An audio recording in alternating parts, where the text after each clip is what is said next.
მოგესალმებით. კი, სქემა, თავიდან დავიწყე, სქემა რაც მათ ყოველთვის ჰქონდათ არის, რომ არც ერთ ევროპულ კავშირში, არც ისეთში, არც ასეთში, საერთოდ არანაირში ისინი არ უნდა შევიდნენ. ეს არის რუსული დავალება.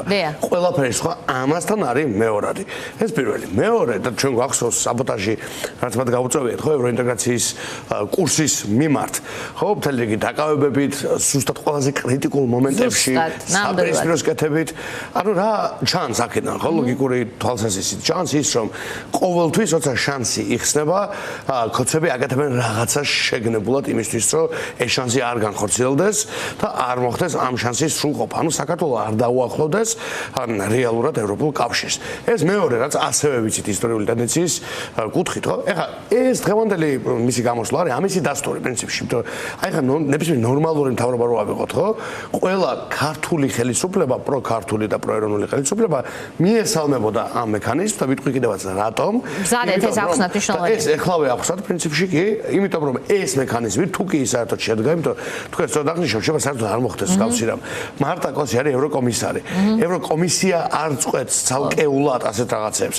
რა თქმა უნდა, ევროკომისია არის აღმასრულებელი ძალიან მნიშვნელოვანი ორგანო, მაგრამ ეს არის პოლიტიკური გადაწყვეტილება საბოლოო ჯამში ევროკავშირის საბჭოს დონეზე, კი ბატონო. და აბსოლუტურად თუ საბჭო ამას არ დაუჭერს მხარს, ეს რეალურად არ მოხდება, ვერ მოხდება, მაგრამ ინიციატივა არის ძალიან მნიშვნელოვანი და ნიშნავს რას, რომ ისეთი მხარეები, მაგალითად დიდი სახელმწიფოები, რომელიც არიან მთელ რიგ შემთხვევაში სკეპტიკური ან ყოველ შემთხვევაში შიშები აქვთ ევროპული კავშირის შემდგომ გაფართოებასთან დაკავშირებით და ასეთი მთავრობები არსებობენ, ხო? ეხლა საქართველოს მხარესაც არიან ცალკეულად და უკრაინის და მოლდოვასი ასევე, მაგრამ აქვთ ხო სახელმწიფოთა ნაწილს და მათი პოლიტიკური კლასების ნაწილს აქვთ მთელი რიგი შიშები და სკეპტიციზმი, ხო? იმასთან დაკავშირებით, თუ რამდენად კარგი იქნება ამ მომენტისთვის, ამ ისტორიულ ფაზაში ევროპული კავშირის გაფართოება.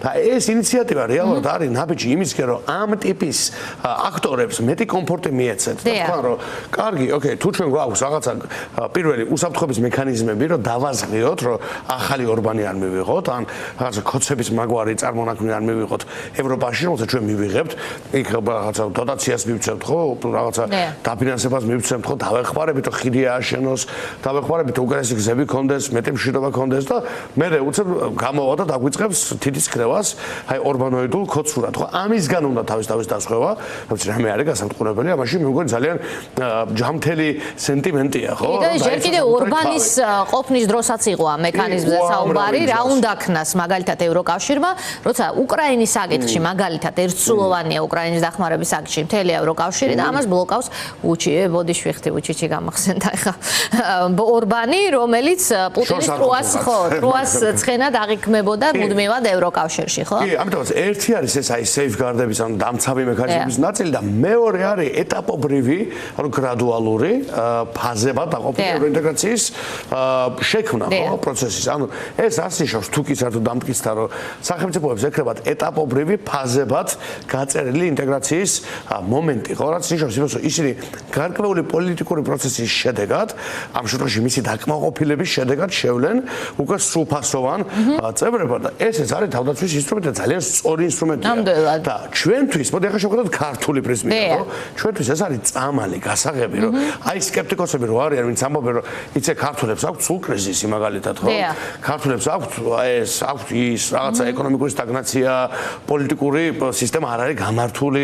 აი ესეთი შიშები რო არც და არსებობს ეს შიშები, ხო, ჩვენზეც, მოლდოვაზეც და უკრაინაზეც და ძალიან ლეგიტიმური შიშები არის მათ შორის, ხო? ხა ჩვენი ისტორიებიდან, ჩვენი მძიმე პრობლემიდან გამომდინარე, რაც თუმცა აი აღმოჩნდა საქართველოს მაგალითზე, რომელიც ფლაგმანი იყო აქ დასავლური ინტეგრაციის, შეიძლება აქ კრემლმა გაიმარჯვოს დროებით, ხო? ხელისუფლებაში მოიყვანოს ძალა, რომელიც მის ინტერესებს გაატარებს და ეს ევროკავშირი სულ არ უნდა წევრად. ჯერ კიდევ ისეთ ყიფე ადგილებზე, სადაც რუსეთს ჰიბრიდული გავლენა რჩება თუნდაც. ამას კი ინსულაცია, ხო? რისკისგან საკუთარი თავის შემოფარგლა და დაცვა, რა თქმა უნდა, რა ვიცი. თუმცა ეს არანაირად არ ნიშნავს სეგრეგაციას და მეორე ხარისხოვნად ყოფნას პირიქით, ეს არის შანსის მიცემა საქართველოსთვის, მოლდოვასთვის, უკრაინისთვის და ყველასთვის, ვისაც სჯერა ევროპული გაფართოებისთვის. კი, და ამას რა თქმა უნდა წარდგენს გაფართოების კომისარი, ხო? ანუ ის ქალი, რომელიც მუშაობს იმისთვის, განსხვავებით ქოცებისგან, რომ საქართველო იყოს უფრო ევროპული, უფრო დაცული, უფრო დემოკრატიული, უფრო უსაფრთხო, უფრო კარგი სასამართლო კონდეს, მეტი უფლებრივი გაუმჯობესება იყოს, მეტი ხელფასი იყოს. მარტაკოსი მაგაზე მუშაობს და პაპუაშვილი მუშაობს იმაზე, რომ აქ იყოს მეტი სიღარიბე, მეტი უმუშევრობა, ქართველთა მეტი გადინება, მეტი და მეტი კრიზისი. ამაზე მუშაობს პაპუაშვილი ღიად და ოფიციალურად და თქვენ სამართლიან დაღრიშეთ დასაწყისში პაპუაშვილს აქვს განსაკუთრებული დავალება, რომ ყოველკვირეულად საათები გაატაროს ამნაირი რაღაცების საუბარში და ამას უთქვამს პარლამენტის თავმჯდომარეა რომ მკითხო მას, ხომ? ივანიშვილის პარლამენტის თავმჯდომარეა წეს კანონშემოქმედებით უნდა იყოს დაკავებული და რატომ არის ამ როლში ბრიუსელის გინების ყოველდღიურად და მასეთ ყვილების გავრცელების მართალი გითხრათ არ მესმის, მართლა ეს როლი აქვს მურგებული, არ ვიცი იძულებით, არა იძულ, ამას არავითარი მნიშვნელობა არ აქვს შედეგისთვის. ხო, და ეს ყველაზე კარგად იცის, რომ ამ მომენტში უბრალოდ დეზინფორმაციას ავრცელებს და პროპაგანდას ავრცელებს, მაგრამ ის ამ როლს ირგებს, ახლა ვნახოთ ამის შედეგები, რატომ რისთვის გამოიყენა მან ეს უკუღმა დატრიალებული პროპაგანდა, რომ ეთქვა, რომ 78 მუხლი შეიძლება სულაც არ იყოს საჭირო, შესაძლებელი იყოს და ასევე შეიძლება საერთოდ არ განაცხადიც რა საჭიროა ისეთ ევროკავშირში, სადაც ჩვენ მეორე ხარისხოვნები ვიქნებით.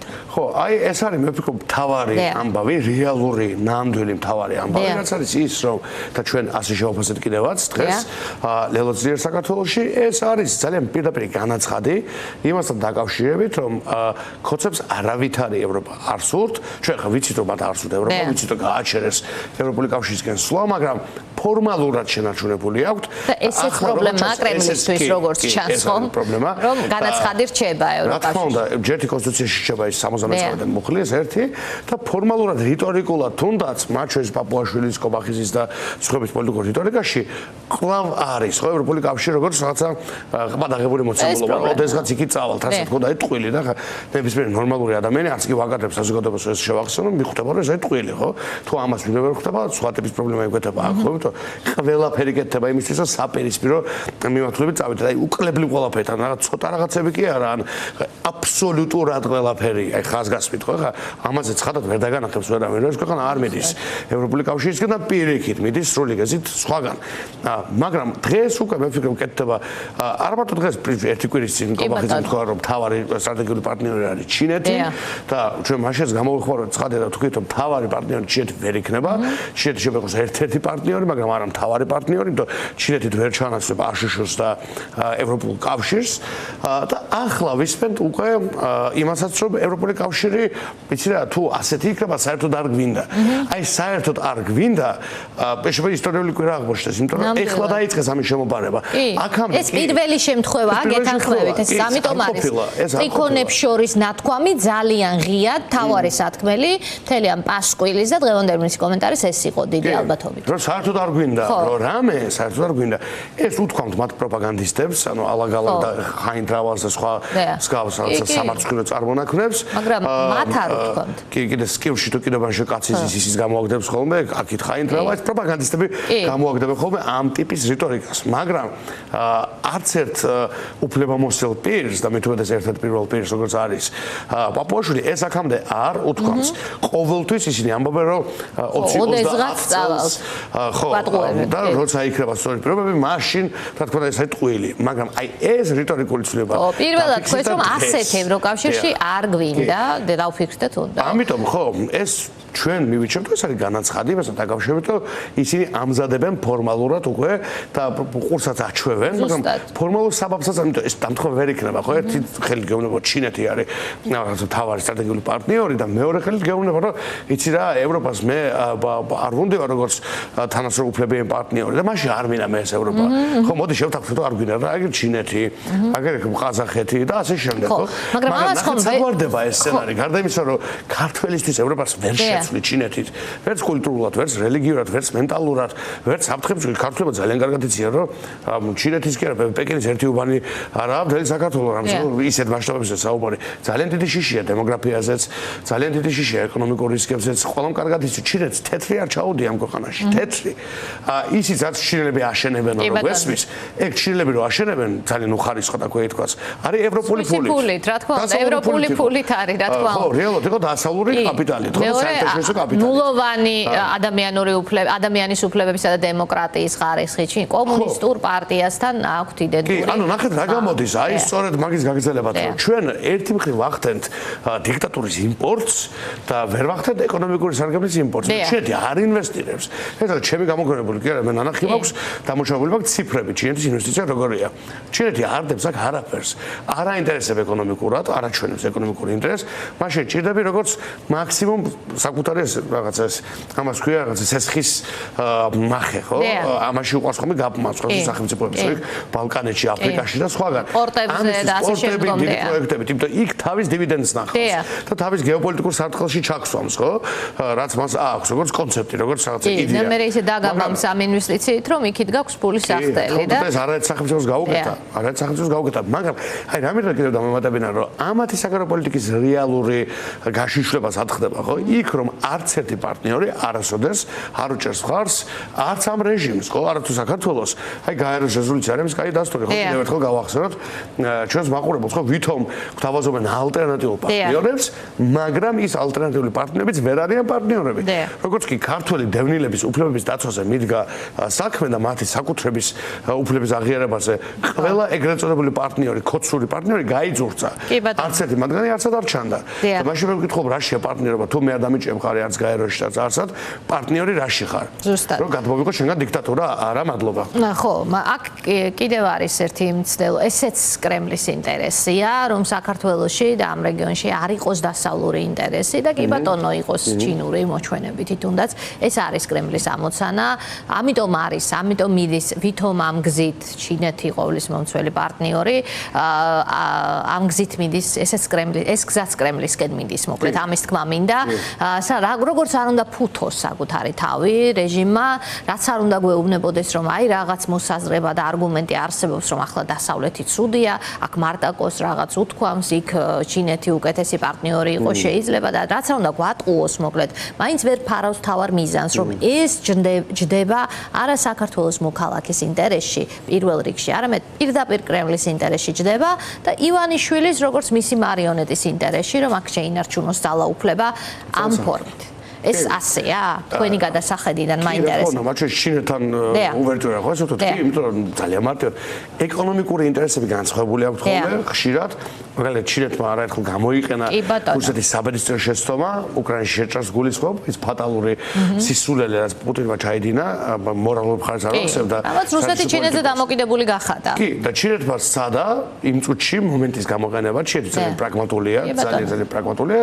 ჩინეთმა სცადა მომენტის გამოყენება და ცენტრალურ აზიაში, შუა ტერიტორიებზე, სადაც რუსეთის გავლენა მეტი იყო, სულ უფრო მეტად განავრცო საკუთარი გავლენა, იმიტომ რომ რუსეთს არ ცალია და არ ეცალა ამ ტერიტორიებისთვის. ამიტომ ჩინეთის ეკონომიკური ასპექტი კიდევ სხვა არის, მაგრამ პოლიტიკური და ღირებულებითი კუთხით აქ საქართველოში და ჩვენს ირგვლივ რეგიონში ჩინეთი არ შევა რუსეთთან არსებით კონკურენციაში.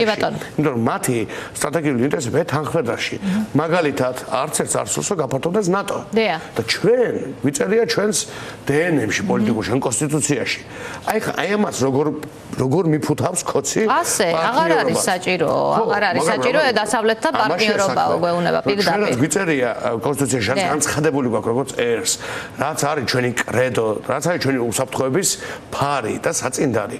აი იმას ეწინააღმდეგება ჩინეთი. პირდაპირ ამბობს, მის ინტერესებში არ არის. ასევე რუსეთის და ეხლა აი მართლა არ ვიცი, მაგრამ უნიკალური იდიოტი უნდა იყო უკვე რომ ვერ ხედავდე რომ იმ ტოტის მოჭრა ხდება, ოღონდ სრული, როგორ ვთქვათ, სრული კურსით და სრული გეზით და მასშტაბით, რომელზეც ისტორიულად დგას საქართველოს როგორც ერი და სახელმწიფო და მე მინდა ყველას ვთხოვო ხოლმე ყოველთვის დააფიქრდნენ, აი ქოცების დააფიქრდნენ. ხო, თავის თავზე დააფიქრდნენ, სხვაზე კი არ ვთხოვ დააფიქრებას. საკუთარ უსაფრთხოებაზე, საკუთარ მომავალზე, საკუთარ შვილებზე, საკუთარ გარემოზე, როცა აი მემორანდუმს გიწერენ ხელს, რომელიც ყველაფერს უარყოფს, რაც შენს ქვეყანას და შენ გჭირდება. როცა გეუბნებიან რომ ჩინეთიდან უნდათ ერთპარტიული კომუნისტური პრაქტიკის გადმოღება, ეს წერია იქ, ვინმე შემეგამოგრებული რეგიონოს, იქ წერია დაუჯერებელია, რომ ჩვენ ჩინეთის პოლიტიკური გამოცდილება უნდა გავიაზროთ. რომელი ერთპარტიული საბჭოთა, რადგან კობახიძეს და აი მსგავს ამ ადამიანებს ამათ აქვთ მიზნად ქართული დამოუკიდებლობის ბრძოლის იავარქნა და ჩაცემენტება და საბჭოთა ყოფის აღდგენა სხვა ფერებში, რაღაც უფრო მოდერნიზებულ სრულპროპილო ფერებში, მაგრამ საბჭოთა შინაარსით. ავტორიტარიზმის გამყარება უნდა ხელისუფლებაში დარჩენა, ერთი როგორც თვითონ უწოდებენ ყველაზე მწიგნობარი თუ როგორ ინტელექტუალი და პატრიოტი კაცის, რაც არ უნდა ეპითეტებით შეამგონა ხო ყველაფერი ცხადია ამ ქვეყანაში, მაგრამ მე ყაველაშვილი მაინც უფრო ინტელექტუალი მგონია. ვერ ვიღებ მაგ შემთხვევაში. თქვენი არჩევანია ეს. მაგრამ აქ უნდა ვიკითხოთ ყულფი, რომელიც ზოგადად ავტორიტარების თავზე ვიწროვდება, აი ბრიტანეთის სანქციები მაგალითად ყოველ შემთხვევაში რუსეთის სანქცირებას გვერდის ავლის დახმარების მცდელობაში მყოფი ქვეყნები. ივანიშვილის მიერ არჩეული მხარე ბუნებრივად და მას ბევრი ამბობს, რომ არ აქვს არჩევანის თავისუფლება, აირჩიოს რამე განსხვავებული რუსული ინტერესისგან. ამის მიუხედავად ის რისკავს თუ არა ძალიან ბევრს არ გარისკვით, არ მცდელობით, რომ არ ჩაყვეს ასე ვთქვათ პუტინს, რომელიც როგორც არის კი ვხედავთ ახლა. კი, აბსოლუტურად. ივანიშვილმა გააკეთა საბედისწერო არჩევანი, რომელსაც მთელი ფსონი დადო პუტინის მხარეზე, ასე თუ ვიტყვით, აი ცივილიზაციურ ამბავში, ჩვენ გვახსოვს ძალიან კარგად, როგორ იმედით ელოდნენ, ქოცვებით ეს არაერთხელ დადასტურდა მათივე რიტორიკაში, რომ კიევი დაეცებოდა ერთ კვირაში. და ელოდნენ, აი როგორც რუსები ელოდნენ, რომ აი მაქსიმუმ კვირა მიგვიცია, და ვხედავთ, სამი წელი გავიდა და მეტი კიდევ უკვე პრინციპში 3 წელს გადასცდა უკვე, 3 წელიწად ნახევარი ამის და ვხედავთ, რომ რუსეთი იბრძვის როგორ მოეპოტინოს ცალობით სოფელს უკრაინის. სასწაული რაღაც მოხდა, აბსოლუტურად რომ შეადროა ძალები და ძალთა ბალანსი, საოცარი რამ მოხდა, საოცარი გრძელდება. ამით უკრაინა მაჩვენა, რომ რუსეთი არის ერთი დიდი მითი, თავისი არც თუ ისე ძლიერი რეალური შემართებით და ძლიერი როგორ ვთქვათ ბრძოლის უნარიანობით რუსეთი ბევრ ადამიანს იყენებს და ეს უპირატესობა აქვს ხოლმე სხვა მხრივ სამხედრო კუთხით, ეკონომიკური კუთხით ძალიან ბევრი მითი დაიმსხვრა რუსეთთან დაკავშირებით და ამიტომ ამ ფსონის გაკეთება ივანიშვილის მხრიდან იყო უკიდურესად დიდი შეცდომა. ისევე როგორც აი მასო ეუბნებოდა ეს ბრძენები ვინც ყავს ხოლმე შემოკრებილი რომ ამერიკასთან დაალაგდებოდნენ ტრამპი მოვიდოდა და 20 იანვრით გამოკრებოდნენ როგორ მახსოვს ხო? კი, აპრილი და მაისიც ჩაუვარდათ 20 კი, რამდენი 20 იანვარი გავიდა უკვე, ვეღარ ვთვლით ხო? და არაფერი შეცვლა, იმიტომ რომ ქოცურ ფასად დალაგება არ მოხდება.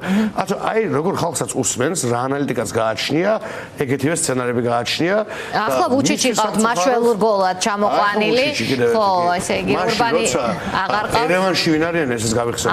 ერევანში ჩადის მთელი ევროკავშირის ელიტა, აშშ-ის სახელმწიფო მდივანი, აშშ-ის ვიცე-პრეზიდენტი, ევროკავშირი ვახსენე, ყველა დიდი ლიდერი იყო ერევანში.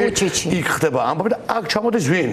სერბეთის ვუჩიჩი, რომელიც არის იქაური ქოცი, აქვე ვიტყვი, აქედან დავიწყებ, და რომელიც არის აღწევს არ ექვემდებარება რა არის ვუჩიჩი, ხო რეალურად. გინა დემოკრატიის კუთხით, გინა ადამიანის უფლებების კუთხით, მენტალობით, კი, ხარ-ხართა დააბია, ხო? ამიტომ აქებდნენ დღეს ერთმანეთს. ხო, აი ეს არის პრობლემა და ამაში ესე თბილისი უნდა ვიღაცას პოლიტიკური თბილისი, რომელიც არის მთლიანად ჩამორჩენილი ერევანს, აი როგორ შეგვიძლია ერევანმა გაჯობოს. ისევ და ისევ რაღაც საუკეთესო რუსულ სომხებს, ეს არ მინდა გამოჩნდეს ხოლმე ამას სულ ვამბობ, მაგრამ სულ ვიტყვი, არ შეიძლება რომ თბილისი, რომელიც აქ გამოცხადდა სომხეთი, აქ გამოცხადდა აზერბაიჯანი, აქ არიან დაკრძალული ის ადამიანები, ვინც გამოაცხადეს პირველად სომხეთი და აზერბაიჯანი, ხო? დამფუძნებელი მამები, ეს იყო გეოპოლიტიკური და პოლიტიკური ცენტრი ამ რეგიონის და ეხლა ყველა პარამეტრი თორთ უკან. ეს არის წარმოდგენილი, აი ქოცი რომ გამოვა მე და სუვერენულობაზე დაიწყებს ტრაბახს და გულზე მჟიღსო დაიწყავს და ეროვნულ სიამაყეზე, საერთოდ გონზე თუ არიან მაინტერესებს. საერთოდ ცოტა მაინც საკუთარ თავს მიღმა თუ იყურებიან ელემენტარულ სიახლეს მაინც თუ უყურებენ და თუ უყურებენ, იქ უნდა დაინახონ პასუხი იმას, რომ რატომ აღარ შეიძლება იყო ქოცი 2026 წელს. ეს უკვე სირცხვილი, ანტიქართული სირცხვილი. და ამ სირცხვლის გამოხატულება რომ თბილისმა დაკარგა საკუთარი ისტორიული სტატუსი და ერევანმა გვაჯობა ყველაფერში. კი ბატონო, ბატონო გრიგოლ, სულ ბოლოს, ესე იგი რეჟიმის ცვლილების გარეშე ამ ქვეყანას არც დასავლეთისკენ გზა გაეხსნება საბოლოო ჯამში და უფრო დიდი რისკია იმის აქამდე მოპოვებულის დაუკარგოთ და აგერ ყველაფერს ხო აკეთებენ განცხადებებით, რომ უვიზო მიმოსვლად შეუჩერდეს საქართველოს რიგით მოქალაქეს, იმიტომ რომ თვითონ უკვე აქვთ პრობლემები ამ მიმართულებით. ახლა ესე იგი ამზადებენ ნიადაგს, რომ მოდი აღარ გვინდოდეს ევროკავშირი, ცუდია. ამიტომ არა, ჩვენ გადავწყვიტეთ, რომ ცუდია. ჯერ 2028 წელს 2024 წელს ვისკითხეს ასეთი მნიშვნელოვანი გადაწყვეტილება რომ გამოაცხადეს ვაჩერებთ ევროინტეგრაციასო და ახლა გვეუბნებიან რომ ცუდი ყოფილა მარტა კოსმა რაღაც თქვა და ცუდი ყოფილა და აღარ გვინდოდეს ევროკავშირიო.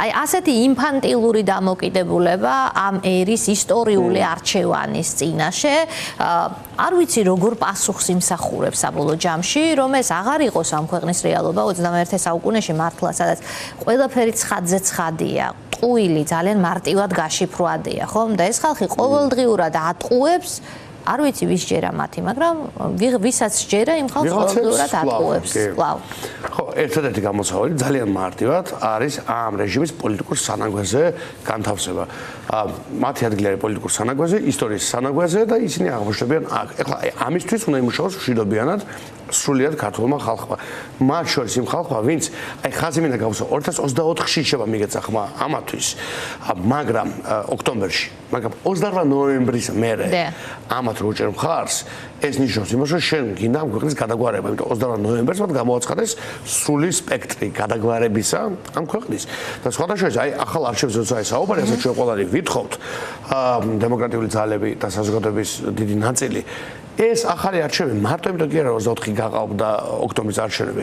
ეს ახალი არჩევანი საჭიროა მათ შორის იმიტომაც და ეს მნიშვნელოვანია, რომ ამ რეჟიმმა გადაწყვიტა ისე რომ ხალხისთვის არაფერი არ ეკითხა, შეეცვალა საგარეო პოლიტიკური კურსი და მარტო მაგასაც კი ჭირდება ახალი მანდატი. ხალხს უნდა კითხო, კიდევ მოგწონ ვარ? თუ აღარ მოგწონთ და სხვა მთავრობით მანაცვლად. ის რაც გიწერია კონსტიტუციაში, რაზეც ვიყავით შეთანხმებული, მე ეს დავარღვიე და დავარღვიე, იმიტომ რომ ერთმა კაცმა მითხრა. აი ეს უტიფრობის ეს ხარისხი ისტორიული არჩევანზე თან ეს ხომ არ იყოს შეცვლილი პოზიცია რომ ევროკავშირში გვინდა საზოგადოებას ეს ხომ ახლა არ უთქვამს ამისკენ მიდის ისტორიულად ეს ერი რაც თავი ახსოვს შეიძლება ითქვას დასავლური ცივილიზაციისკენ მსგავს მაგალითად მინდა გახსოვდა ხა მომაგონა მეც ჩინეთა მემორანდუმი რო დადეს ხო წელიწად ნახევრის წინ ეს სახელგანთქმულებასაც მეც ახავ ციტირებდი ხო ჩინეთთან ეგ მემორანდუმი როდესაც დადეს არც ყოფილა კონსულტირებული მაგალითად პარლამენტის საგარეო საქმეთა კომიტეტი წარმოუდგენელი ამბავია. ანუ პარლამენტს არ დაუმტკიცებია საერთოდ ჯერ კიდევ იმ წინა პარლამენტს ხაზი მინდა გაუსვა ეს მეგონა 4-მდე იყო თუ სწორად მახსოვს ჯერ კიდევ წინა პარლამენტს რომელიც შედარებით ასე ფუნქციონალურად იყო ხო შედარებით მაინც ხო მრავალი დილემის და კონტექსტის მიუხედავად თუ სწორად მახსოვს პარლამენტში ხო პარლამენტის კომიტეტს არც კი განუხილავს ისე წავიდა 2-3 კაცი და ხელი მოაწერა ქვეყნის 1000 წლოვანი სახელმწიფოს სახელით მოაწერეს ხელი რაღაც მემორანდუმს რომელშიც ის ბოდოები წერია რაც წერია და რომელშიც ჩვენ ერთიანი ჩინეთის პოლიტიკას დაუჭერთ მხარი ისე რომ სანაცვლოდ არ მოგვითხოვია აფხაზეთი და ცხინვალის რეგიონი ყოფილიყო ჩაწერილი და აი ეს არის შედეგი იმისა რომ 2-3 რუსი დაეპატრონება ქვეყნის ყველა ძირითად ბერკეტს და თავის თავს მოარგებენ მას